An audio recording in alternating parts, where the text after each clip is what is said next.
Welcome to student foundation. Welcome to student foundation.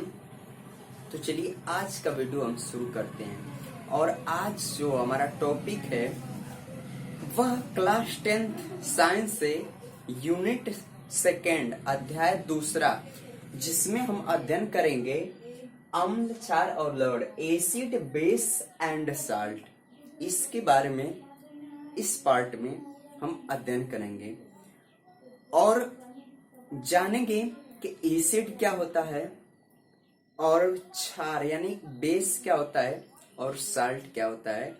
एक एक point के बारे में हम विस्तृत चर्चा करेंगे और इनको बताएंगे कि इनका यूज कहाँ पे होता है, ये क्षार का, अम्ल का और लवण का।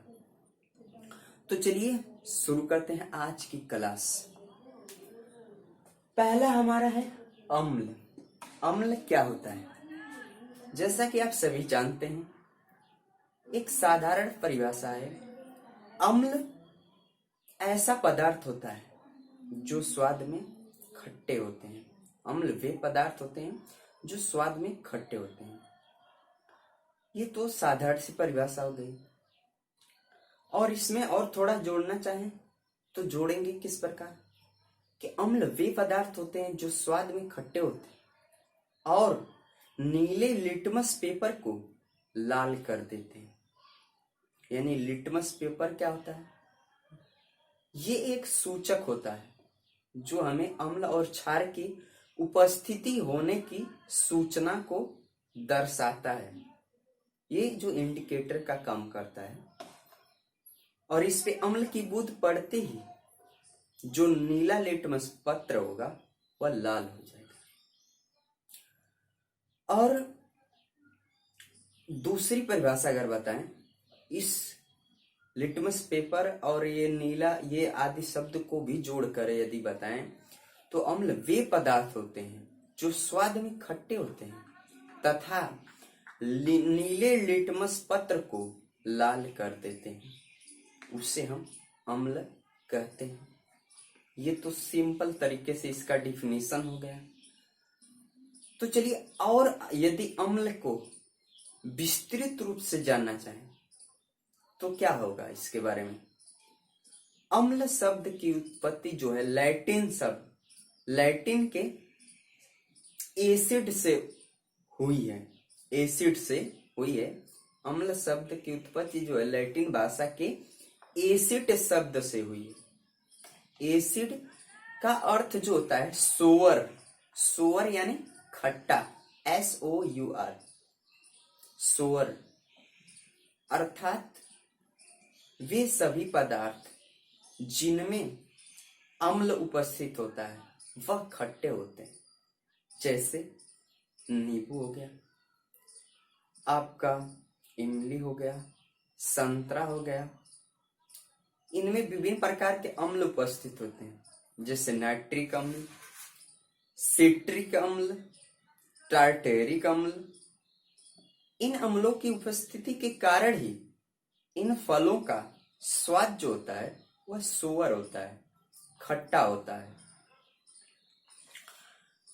और जो है कि अम्ल, अगर आर्हेनियस सिद्धांत के अनुसार इसकी डिफिनेशन यदि हम व्याख्या करें तो उनके अनुसार, आर्हेनियस सिद्धांत के अनुसार अम्ल की परिभाषा क्या होगी? उनके अनुसार अम्ल की परिभाषा है, आर्हेनियस सिद्धांत के अनुसार, कि अम्ल वे पदार्थ होते हैं जो जल में वियोजित होकर के, अम्ल वे पदार्थ होते हैं जो जल में वियोजित होकर के H+ आयन प्रदान करते हैं तथा H+ आयन के अतिरिक्त कोई अन्य आयन उत्पन्न नहीं करते हैं, उसे हम अम्ल कहते हैं। यह आर्हेनियस सिद्धांत के अनुसार अम्ल का डिफिनीशन।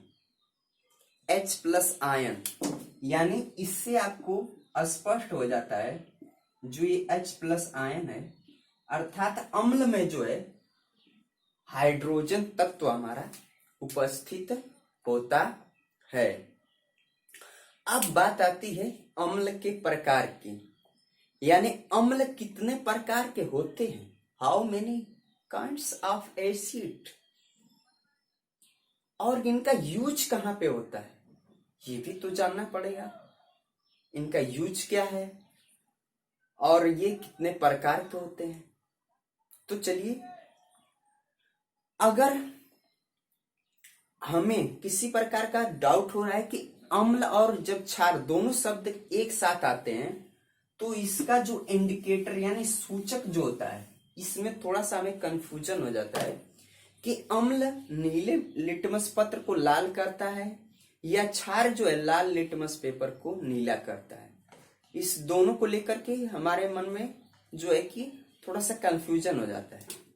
तो एक छोटा सा ट्रिक है, उसके माध्यम से आप कभी नहीं भूलेंगे कि जो अम्ल है वह नीले लिटमस पत्र को ही लाल करता है। कैसे? जैसे आपका यहाँ एसिड यानी अम्ल लिखा हुआ है, ये दो शब्द है। पहला आपका वर्ड जो है अ से शुरू हुआ है, अ से आपका इसका यानी आसमान होता है, आसमान। तो ये जो आसमान है आपका, वो जानते हैं कैसा होता है, नीला। कैसा होता है? नीला होता है। और ये लास्ट इसका शब्द जो है अम्ल का ल है, और ल से आपका यहाँ लाल हो जाएगा। तो यानी जो नीला और लाल, यानी इस तरह हमारा स्पष्ट हो गया जो अम्ल होता है नीले लिटमस पत्र को क्या बना देता है, रेड। तो इसमें कभी हम कंफ्यूजन कभी होगा ही नहीं। इस तरह से यदि ट्रिक अपने मस्तिष्क में रखते हैं तो। और जानते हैं कि अम्ल के प्रकार, तो आप जानते हैं अम्ल दो प्रकार के होते हैं। अम्ल दो प्रकार के होते हैं। पहला प्रबल अम्ल। क्या होता है आपका? प्रबल अम्ल यानी स्ट्रॉन्ग एसिड, स्ट्रॉन्ग एसिड आपका। दूसरा होता है आपका दुर्बल अम्ल, दुर्बल अम्ल होता है। दुर्बल अम्ल यानी वीक एसिड। अब इन्हें हम जान लेते हैं बारी बारी से, इनकी डिफिनेशन क्या होती है, किसे हम प्रबल अम्ल कहेंगे और किसको हम दुर्बल अम्ल कहेंगे, इसको जान लेते हैं। तो प्रबल अम्ल क्या होता है? प्रबल अम्ल क्या होता है? प्रबल अम्ल वह अम्ल होता है जो जली विलयन में अपने आयनों को पूर्ण रूप से विघटित कर ले। अर्थात प्रबल अम्ल वह अम्ल होता है जो जली विलयन में जो अपने आयनों में विभक्त हो जाता है या विघटित हो जाता है, उससे हम प्रबल अम्ल कहते हैं। और दुर्बल अम्ल यानी वीक एसिड वह होता है जो जली विलयन में अपने आयनों में वियोजित नहीं होता है, यानी विघटित नहीं होता है, उसे हम दुर्बल अम्ल कहते हैं। और प्रबल अम्ल का उदाहरण आप जानते होंगे, H2SO4। इससे परफेक्ट एग्जाम्पल और कोई हो ही नहीं सकता। H2SO4 यानी प्रबल अम्ल के अंतर्गत आते हैं आपका पहला है H2SO4 यानी जिसको आप तेजाब कहते हैं, सल्फ्यूरिक अम्ल। और दूसरा होता है HCl, हाइड्रोक्लोरिक अम्ल। तो जो तीसरा अम्ल होता है हमारा, वह कौन सा प्रबल अम्ल होता है? वह है तीसरा HNO3। ये जो है तीन अम्ल जो हमारा है वह प्रबल अम्ल के अंतर्गत आते हैं, ये प्रबल अम्ल के अंतर्गत आते हैं। और आप जानते हैं हमारा जो ह्यूमन बॉडी है, अमाशय में हाइड्रोक्लोरिक अम्ल उपस्थित होता है, हाइड्रोक्लोरिक अम्ल पाया जाता है। जो विभिन्न प्रकार के हमारे ऑर्गन्स हैं वह जो है HCl अम्ल का उत्पादन करते हैं, जिससे हमारा जो भोजन होता है आसानी से उसका डाइजेस्ट हो जाता है, HCl के कारण, हाइड्रोक्लोरिक अम्ल के कारण। और आपने सुना होगा कि जो अम्ल, एसिडिटी का नाम आपने सुना होगा। शरीर में एसिडिटी यानी हो जाती है, जिससे गैस की समस्या उत्पन्न हो जाती है हमारे शरीर में। तो यानी जब हमारे शरीर में ज्यादा अम्लों की मात्रा हो जाती है तो हमें जो है विभिन्न प्रकार की पेट से रिलेटेड, स्टोमैच से रिलेटेड डिसीज का सामना करना पड़ता है। तो अम्ल का भी हमारे दैनिक जीवन में बहुत बड़ा महत्व है। तो हमने जाना कि अप्रबल अम्ल क्या होते हैं, दुर्बल अम्ल यानी जो ऐसे अम्ल जो जलीय विलयन में अपने आयनों में वियोजित नहीं होते हैं, विघटित नहीं होते हैं, वह होते हैं दुर्बल अम्ल। ये तो बात हुई अम्ल की। हमने जाना कि अम्ल की उत्पत्ति किस शब्द से हुई है, अम्ल कितने प्रकार के होते हैं। और अब जो हम बात करने वाले हैं वह है अम्लराज की। यानी आज से कोई पूछा, यदि पूछ दिया जाए अम्लराज क्या है, एक्वारेजिया, यानी एक्वारेजिया किसे कहते हैं, तो आपका जवाब क्या होगा?